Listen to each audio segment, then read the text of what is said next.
በዓለም ላይ ስሟ ሲጠራ የብዙዎችን ልብ በደስታ የሚያሞቅ የፍቅርና የጥበብ መገኛ ተደርጋ የምትወሰድ አንዲት ከተማ አለች፣ ፓሪስ። ነገር ግን ዛሬ የምናያት ፓሪስ በፊልሞች ላይ እንደምናያት ብቻ አይደለችም። ወደ ጥቁርና ነጭ ፎቶዎቿ፣ ወደ ጠባብ መንገዶቿና ወደ እውነተኛው የፓሪሳውያን ሕይወት ጠልቀን እንገባለን።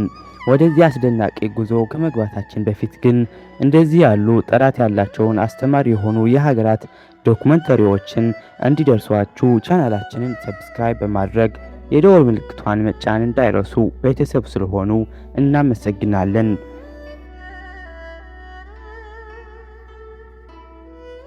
የፓሪስን እውነተኛ ማንነት ለመረዳት መጀመሪያ ወደ ሰዎቹ አኗኗር መመልከት ይገባል። ፓሪሳውያን ለሕይወት ያላቸው አመለካከት አርት ዲ ቬሬ ወይም የመኖር ጥበብ በሚል ይጠቃለላል። እዚህ ከተማ ውስጥ መቸኮል እንደ ትልቅ ስህተት ይቆጠራል። ጠዋት ላይ ከቤታቸው ወጣ ብለው ትኩስ ክሮሳንትና ካፌ ኦሌ የተጎናጩ በመንገድ ዳር ካፌዎች ላይ ሰዓታትን ማሳለፍ የዘወትር ተግባራቸው ነው። ፓሪሳውያን ለጥራት እንጂ ለብዛት ቦታ የላቸውም። በአለባበሳቸው ረቂቅ፣ በንግግራቸው ጥንቁቅና ለባህላቸው እጅግ ቀናኢ ናቸው። ከተማዋ የፋሽን መዲና እንደመሆኗ እያንዳንዱ መንገድ እንደ ፋሽን መድረክ ይቆጠራል። ሰዎች በቅንጦት ሳይሆን በስታይል ይኖራሉ። ምሽት ላይ ከጓደኞቻቸው ጋር በሲን ወንዝ ዳርቻ ተቀምጠው ወሬና ሳቅ የሚያዘወትሩ ፓሪሳውያን ሕይወትን በእርጋታ መኖር ለዓለም ያስተማሩ ናቸው።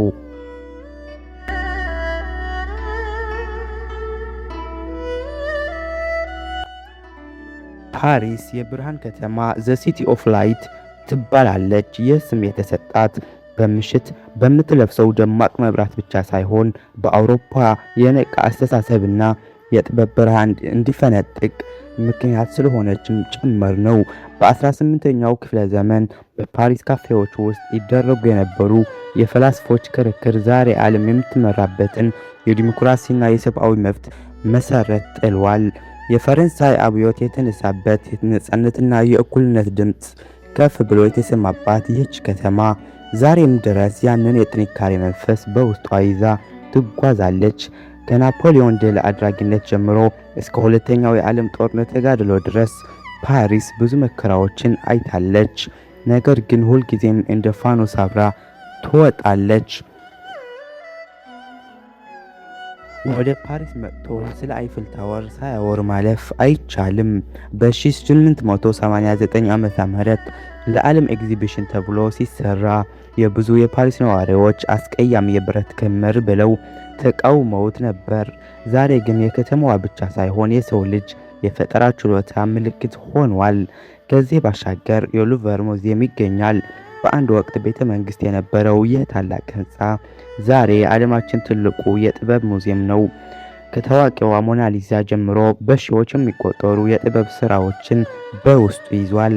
እያንዳንዱ የፓሪስ ህንፃ፣ እያንዳንዱ ሐውልትና አደባባይ የራሱ የሆነ ትረካ አለው። የኖትረዳም ካቴድራል የታሪክ ጥልቀትና የጎቲክ ስነ ህንፃ ውበት ከተማዋን ክፍት የሆነ የሙዚየም መጽሐፍ ያስመስላታል።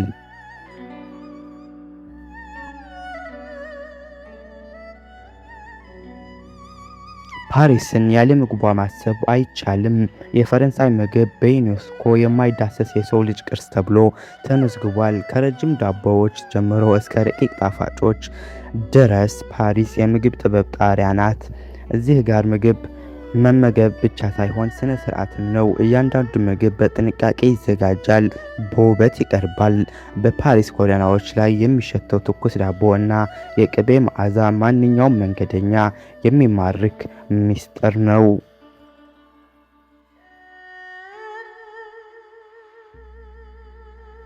ጉዛችን ገና አላበቃም። የፓሪስን ገጽታዎች በገለጥን ቁጥር አዳዲስ ድንቆችን እናገኛለን።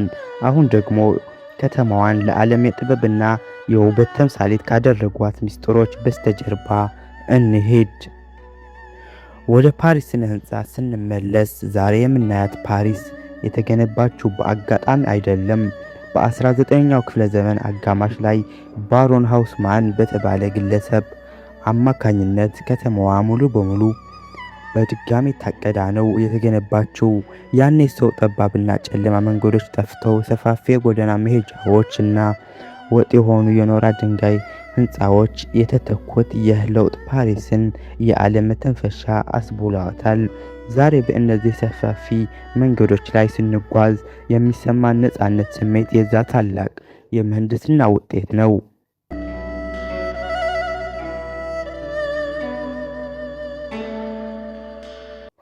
ስለ ፓሪስ ስናወራ የፍቅር ከተማ ዘ ሲቲ ኦፍ ሎቭ መባሏን መዘንጋት አይቻልም።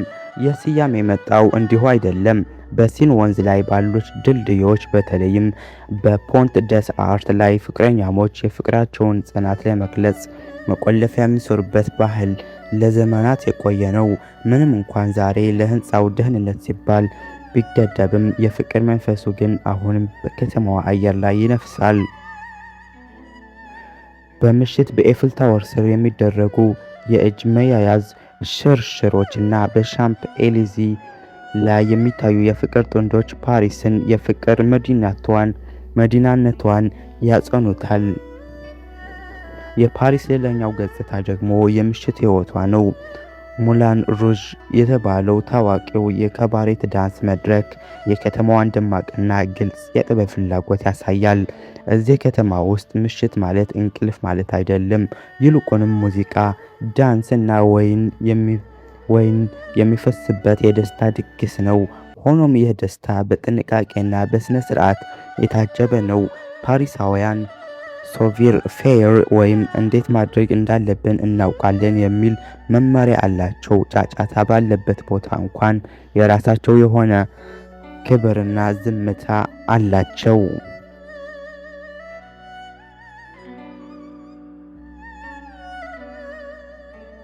ወደ ፓሪስ ስርዓተ ትምህርትና ሳይንስ ስንመጣም የፓሪስ ዩኒቨርሲቲ በዓለም ላይ ካሉ ጥንታዊ እና ዝነኛ የትምህርት ተቋማት አንዱ ነው። ማሪ ኮሪን የመሰሉ ታላላቅ ሳይንቲስቶች ምርምራቸውን ያከናወኑት እዚሁ ፓሪስ ውስጥ ነው። ከተማዋ ለጥበብ ብቻ ሳይሆን ለሰው ልጅ አእምሯዊ እድገትም ጥልቅ አስተዋጽኦ ያበረከተች ማዕከል ናት። ለዛሬው ጉዟችን ማጠቃለያ እንዲሆን ፓሪስን በቃላት መግለጽ ይከብዳል። ፓሪስ ማለት በጠዋት የሚሸት ትኩስ ዳቦ ነው። ፓሪስ ማለት በለሆሳስ የሚነገር የፈረንሳይኛ ቋንቋ ዜማ ነው። ፓሪስ ማለት ለዘመናት የቆየ የታሪክ አሻራ ነው። ይህች ከተማ አንዴ የረገጠ ሰው ትዝታዋ ሁልጊዜም አብሮት ይኖራል። ቪዲዮውን እስከ መጨረሻው ስለተከታተላችሁኝ ከልብ አመሰግናለሁ። ፓሪስን በሚመለከት እናንተን በጣም የገረማችሁ ነገር ምንድነው? ከታች ባለው የኮሜንት መስጫ ላይ ጻፉልኝ። ይህን ቪዲዮ ከተመቻችሁ ላይክ ማድረጋችሁን እና ለወዳጆቻችሁ ሼር ማድረጋችሁን እንዳትረሱ። በሚቀጥለው ቪዲዮ ሌላ አስደናቂ ዓለም ጥግ ይዤላችሁ እስከምመጣ ድረስ ቸር ሰንብቱ።